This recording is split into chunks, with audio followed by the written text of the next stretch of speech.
There's no time. Vax needs us. This is Natural 9, Episode 89, covering Critical Role, Episode 89. Last time, a kraken was faced, and lodestones were gathered. But Vax fell to the Titan's pets, and Kiki bamfed him and Vex back to the prime material plane as Grog, Percy, and Terry struggled to make their way out, thankfully successfully. And now, the episode begins. Darkness. Then warmth. A familiar feeling. The blood pool comes to Vax's mind. The Raven Queen appears before him. She asks him what his fate is. Back in reality, Grog, Terry, and Percy finish exiting the elemental plane of water as the Kraken gives them one last threat, to which Grog responds with a dwarven thrower to the face. With that out of the way for now, Duran the dwarf guides the three back to the surface. Meanwhile, Vex, Kiki, and Vax's corpse arrive in Vestra, and Kiki immediately skywrites to get their attention of whoever she can, as she goes giant raven and flies the twins to Uvenda. Unfortunately, it looks like none of the Ashari druids have raised dead or resurrection ready, but they do have reincarnation should it come to that. Kiki instead asks if they have a means of communicating to Pike, and Uvenda produces a magic conch shell. Kiki calls to Pike, then they wait as Grog, Terry, and Percy arrive. A few tense minutes pass, and Percy asks about the alternatives. Pike will come becomes Kiki's mantra in response. And indeed she does, in celestial form. And in actual corporeal form, Ashley Johnson arrives. Turns out she dropped everything in Iman the second she got the message. With Pike there, discussion begins, and the important questions are asked. How does resurrection work with a champion of another deity, especially one of death? Vex checks Vax's armor for instructions, like a laundry tag, and finds a crumpled note for her from her brother. It says, "Take these wings and fly." Nope, here come the tears. I'm okay. Pike and Uvenda take the time to prep for the ritual, and with the warmth of Sarenrae, it begins. Offering one, appropriately, is Vex. She begs Vax to come back because he takes the beauty in the world with him, and she tries to braid the feathers in her hair into his. Then she speaks directly to the Raven Queen. He traded his life for Vex's and became her champion. It'd be a shame to give that up, especially since Orcus is apparently amassing his armies to take the Raven Queen's dominion. What the fuck is she saying? What? Well, Vex's deal is this. Bring Vax back and Mox Machina will strike down Orcus themselves. Holy shit. Persuasion roll. 25. The first set of glyphs goes blue. Kiki is the second offering. She tells him that he made a promise to live with her in Vestra, so she's going to hold him to that. She finds the handprint on his back and casts daylight into it, and mirrors his confession to her all that time ago in Whitestone. I'm in love with you, right? Wisdom check. 20. The second glyph glows, and the daylight spell fades in rather than exploding like it usually does. Terry offers to be the third offering, but Grog tells him to fuck off. The final offering is made by Grog himself, who reminds Vax of the Saiyan promise that Grog made that he was the only one allowed to kill him. Grog thinks back to Greyskull Keep, their meeting in Percy's workshop, and he says, "I love you too," as he slaps the death right out of him. Intimidation check of 22. The final roll is made with an unknown DC. It's a 15. The chamber goes dark, the air gets cold, and a breeze hits. A hand appears from the darkness. Grasping a thread from Vax, the Raven Queen appears before Vox Machina. No one can move as she lifts Vax. She speaks. Vax has done great things and learned much from his time as her champion, but there's still work to be done. She leaves as she delivers a chilling message. Come find her when the time is right, for they will meet beyond the divine gate. Vax's figure is still floating, and the wings unfurl, and Vax breathes once more. Happiness spreads as they all agree the Raven Queen is creepy as fuck. Pike gives Vax the warmest hug, and behind her, Vax sees the Raven Queen, who simply says, soon. Vax and Kiki are as awkward as ever, and Terry, Vex, and Grog give the lodestones to Uvenda, who congratulates Kiki on completing her Aramente, and says a feast will happen to celebrate. Kiki, in usual fashion, goes full panic as she realizes she's now officially going to be headmaster of Zephyra and the voice of the wind or something? Voice of the Tempest? Yeah, that's what it is. Uvenda then apologizes for sending them out on such a dangerous task and states that the Vestra challenge wasn't always this difficult, and that more oversight might prevent things like this from happening. Killith and Uvenda agree that the world has changed and that the trial can be changed. Vex asks a really good question. What's the lethality rate of the Aramente? Apparently it's low. Only the last generation or so have had to deal with the Kraken. The dourness breaks as Kiki gets a full group hug.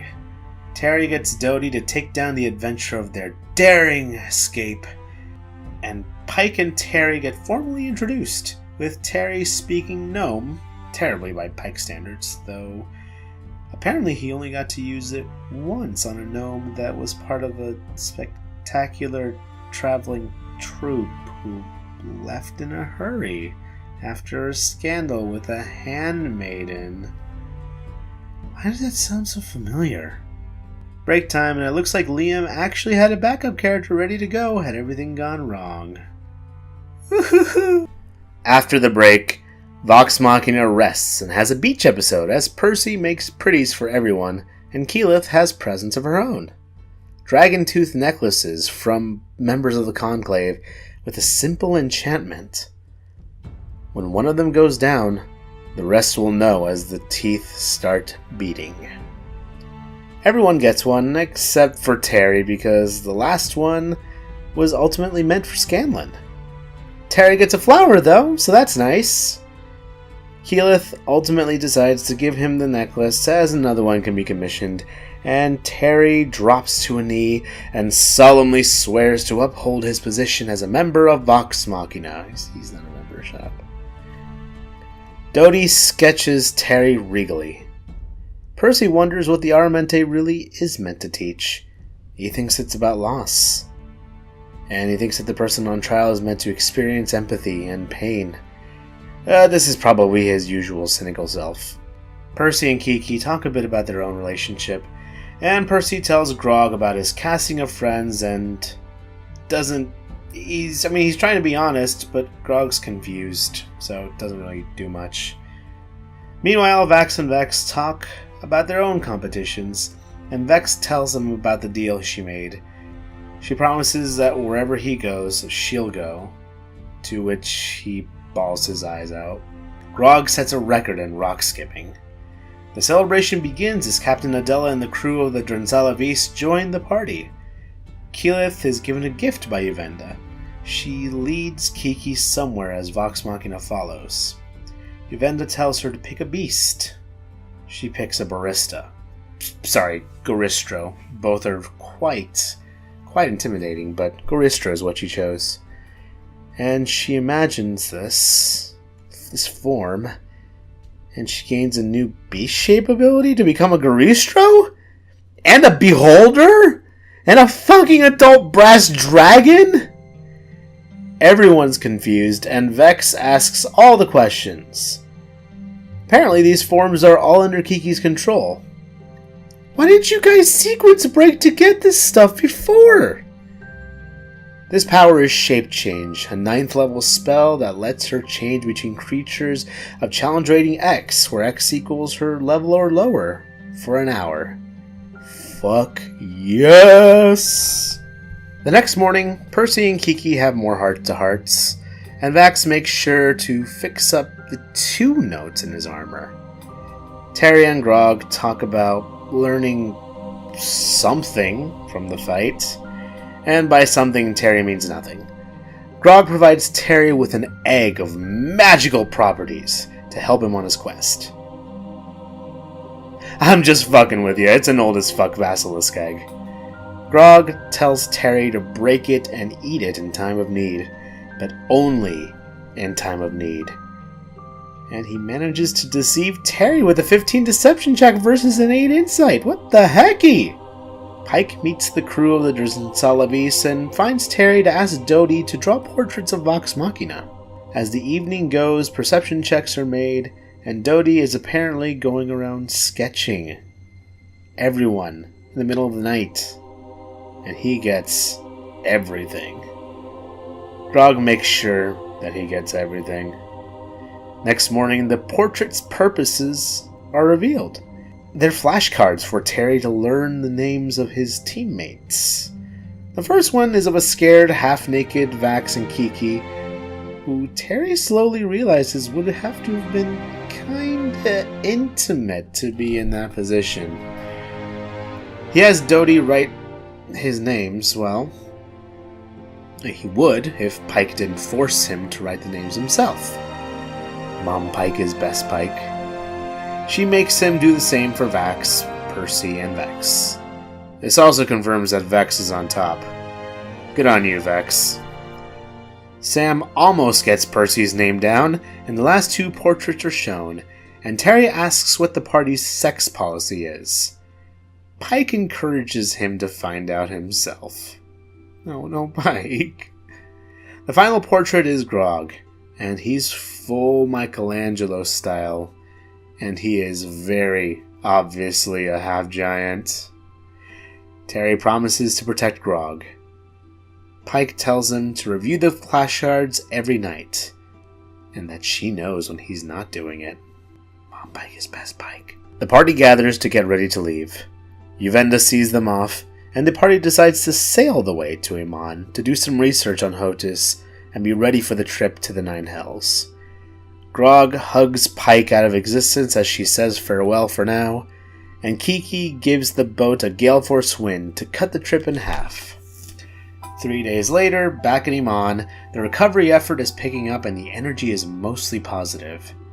Terry tells Vex, addressing her by name, that he'll pay, and he overpays the boat by a ton, and gains a bit of Vex's respect in doing so, while Vax gains the ire of an old man. Vex takes Kiki aside and confesses that she had a bit of doubt in Keyleth, but that she's gained respect and admiration for her, and that Vex believes in her, which Kiki fangirls a bit over. They finish their little heart-to-heart, and I slowly realize why Vexleth is a violet ship. A viable ship. I'm keeping that one in. That was bad. They're glad they found each other, and Vex is happy that Vax found Kiki, especially. The party reunites with Pike, and Terry tells her that he's been working on his promise, that Pike confirms with an insight check. They head back to Grey Skull Keep, and the servants Lena and Erwin are back and keeping the keep in order. Grog insight checks Erwin and gets a natural 20. He's cool. Terry gets the tour, and Polymachina is re-teased. And fucking hell is it hilarious. Percy says it's time to read, but he needs his glasses that Grog has. Grog the trader begins his bidding process, and Percy trades him a tin pinwheel that he just made. Which is offensive to Grog, but he forgives. And secretly loves it. Research begins into the Nine Hells, but no books in the keep yield anything. Options are considered, and they decide to maybe head to Westruun and the Cobalt Reserve. They then go over Raishan's old notes, and Vax lords over the fact that he can read a book that Percy cannot read, because it's in Abyssal. He reads the notes written in Abyssal, which are dense, scattered, and historical. Some of them are spells that can't be used by any of the arcane casters because they don't know how to read them. The big one that Gilmore warned about, that book, they fuss over who should read it. Ultimately, Kiki and Pike decide that they're going to try, as they're the ones with the most willpower. Vax unlocks it, and Pike frills it open and tries to read it. Vex and Vax are the only ones who can read it because it's also an Abyssal.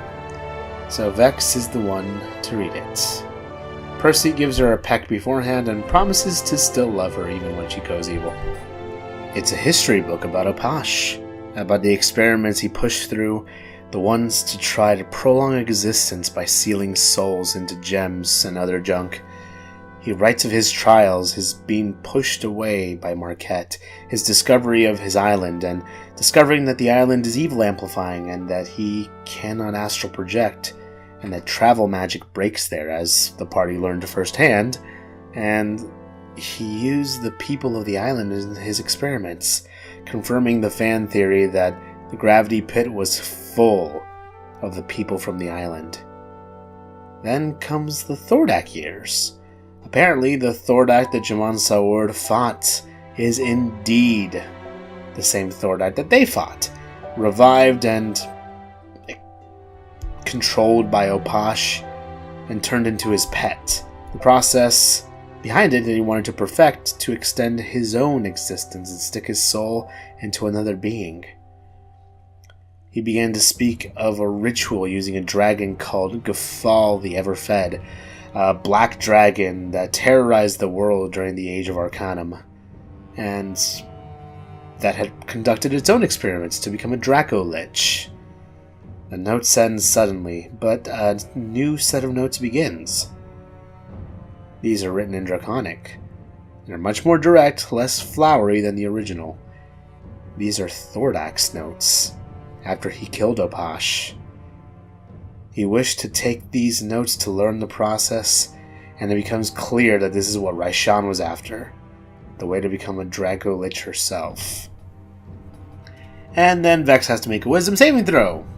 Thankfully, she makes a 23 after Bless and Beacon of Hope. She's all good, but there was definitely something that was reaching for her head.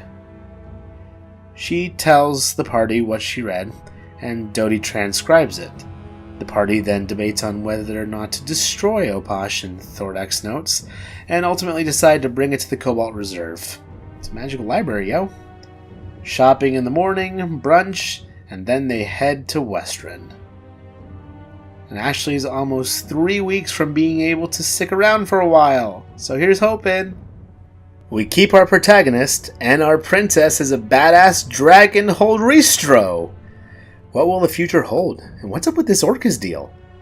Let me know what you think and be sure to like, share, and subscribe to keep up.